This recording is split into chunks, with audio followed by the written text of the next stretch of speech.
विश्वनाथ मुनि की धर्मपत्नी ने कहा कई साल हो गए संतान का सुख नहीं है, औलाद नहीं है।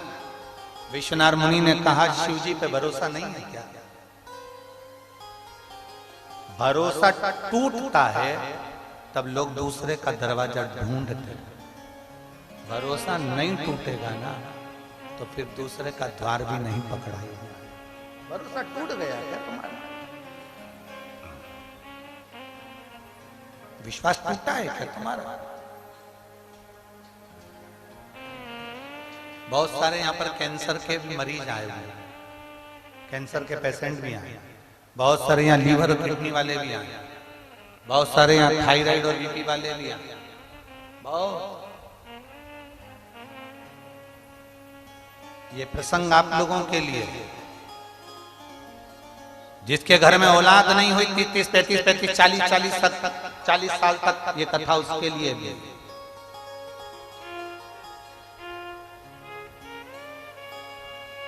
कहा विश्वनाथ मुनि ने कहा कि तुम्हारा भरोसा नहीं है शंकर पर है, पर संतान का सुख नहीं। चलो एक शिव की आराधना करता है वो देगा निश्चित।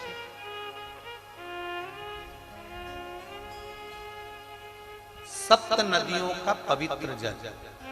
मेरी जीजियों 35 साल भी हो गए ना औलाद को, नहीं है ना घबरा। 40 साल भी हो गए ना औलाद को, ना घबरा। अब जब तुम्हारे यहाँ संतान नहीं है ना तो एक नियम बनाना कि मुझे 5 पंडाल में पहुंचना है और 5 पंडाल में पहुंचकर वहां पर से मुझे 5 जगह की 5 कथा के पंडाल की मुझे बेलपत्र चाहिए। आप नियम बना, उसके दरवाजे पर जाने का नियम बना। अब जब औलाद नहीं है तो एक प्रयास तुम भी करो, अपने पति से कहकर मुझे कथा में जाना है, 5 पंडाल में बैठकर कथा सुनूंगी।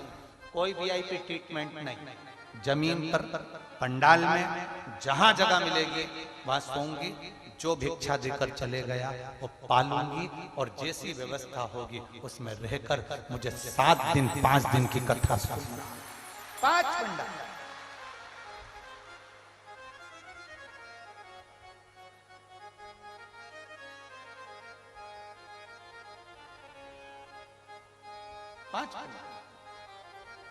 और एक नियम जो विश्वनाथ मुनि ने अपनी धर्म पत्नी को बताया है, 7 नदियों का जल, 7 सरोवर नहीं, 7 पवित्र नदियों का जल, 7 पवित्र नदियों का जल, उसमें से कावेरी, नर्मदा, गंगा, गोदावरी, सरस्वती, जितनी ये 7 नदियों की पवित्रता है, मंदाकिनी, नर्मदा, गंगा आदि, यमुना, 7 नदियों का जल एकत्रित कर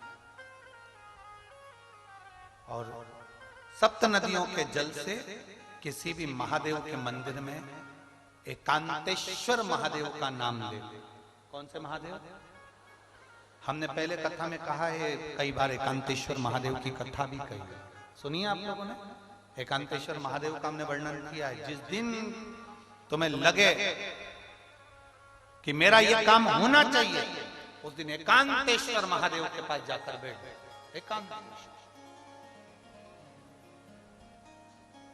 एकांतेश्वर महादेव मतलब बाहर मिलेंगे। ये लोग कहते हैं कि यहाँ नर्मदेश्वर महादेव है, कल हम गए थे दर्शन करने के लिए। इनका कहना है कि ये नर्मदेश्वर महादेव है, पर हमारा जो स्पर्श मात्र से हम जो समझते हैं, हमने ये जाना है कि ये जो धरा है, ये जो भूमि है तारा बाबा की जो कुटिया है, ये शहर से दूर होना चाहिए। अर्थात पहले यहाँ शहर नहीं थी, ये एकांत में थी। एकांत में थी तो यहाँ जो तारा बाबा आराधना करते थे शंकर की, वो शंकर साधारण नहीं होगा, वो एकांतेश्वर महादेव ही कहलाया। एकांत, एकदम एकांत। इनका कहना है नर्मदेश्वर है, वो नर्मदा का शिवलिंग है। शिवलिंग कहीं का भी हो सकता है, पर उसकी एकांतता देखी जाती है, एकदम मौन स्थिर साज बैठे, जहां केवल शिव के सिवा कुछ भी नहीं, शंकर के सिवा कुछ। जो आया वो गुफा के चक्कर में घुस गया, जिसको शंकर से मिलना था वो डायरेक्ट पहुंच गया, उसे गुफा से मतलब ही नहीं रहा, उसे तो एकांतेश्वर से मतलब था। पहुंचा, बैठा, जल चढ़ाया, स्पर्श किया और चल बाबा से अपने दिल की बात, हृदय की बात, एकांतेश्वर।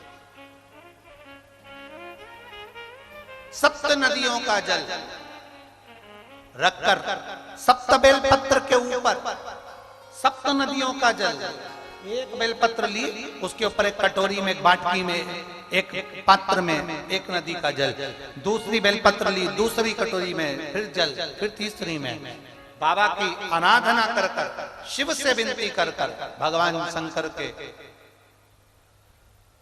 नामों का 108 नामों का जाप कर कर, श्री शिवाय नमस्तुभ्यम कर कर, एक कटोरा जहां से पानी बहकर नीचे आता है वहां लगा लीजिए और एक बेलपत्री को उठाकर शिव जी के शिवलिंग पर समर्पित करिए।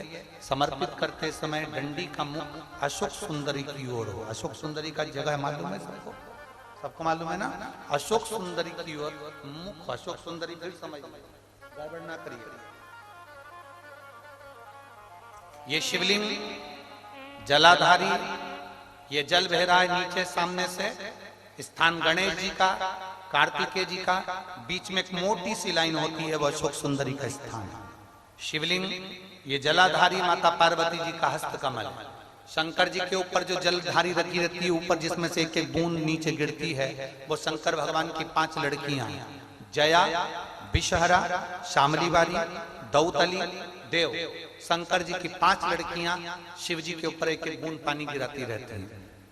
शंकर भगवान की कुल कितनी लड़कियां हैं? 6। कितनी लड़कियां हैं? 6। 5 जया, विषहरा, शामलीवारी, दौतली, देव। शंकर जी की 6 नंबर की लड़की अशोक सुंदरी। जब हम प्रयोग करेंगे एकांतेश्वर महादेव का, ये बेलपत्र जो हमने समर्पित करी है, डंडी का मुख अशोक सुंदरी की ओर हो, डंडी का। आप बैठे कहां पर हो? जल चढ़ाते समय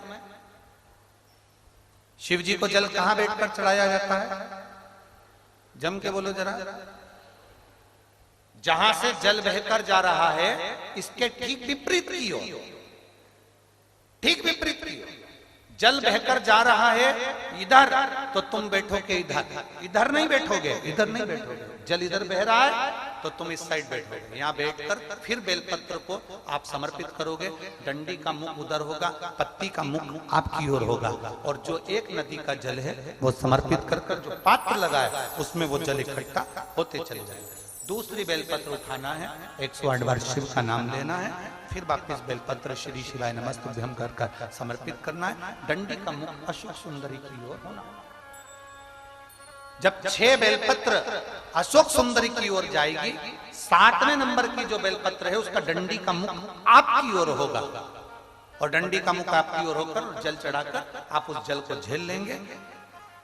जहां नंदी बैठे हैं, नंदी का जो पांव जिस जगह पर उठाओ, अगर इस पांव उठाओ तो इस ओर, ये पांव उठाओ तो इस ओर, नंदी का पांव जहां उठा रहता है वहीं पर बैठकर पति पत्नी दोनों उस जल को आचमन कर लेंगे, दोनों उस जल को पूरा पी जाएंगे और बाबा से झोली पसार कर प्रार्थना करेंगे कि हमें संतान का सुख देना, मेरा देवाधिदेव महादेव प्रदान करें। एकांतेश्वर महादेव का ये स्मरण करिए। एकांतेश्वर पहुंच गए विश्वनाथ मुनि अपनी धर्मपत्नी को लेकर एकांत में, जहां भगवान शंकर विराजमान थे, उस एकांतेश्वर महादेव के पास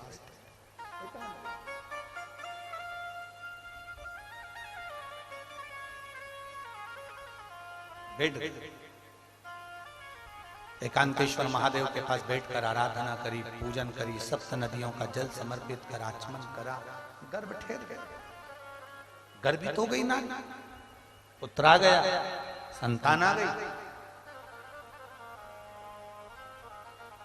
थोड़ा विस्मय था, विश्वनाथ मुनि की धर्मपत्नी को विस्मय था। भरोसा करो तो पूरा करो। अगर तुमने भरोसा करा है तो भगवान नैया पार भी करेगा। विश्वनाथ मुनि की धर्मपत्नी को थोड़ा विश्वास भी था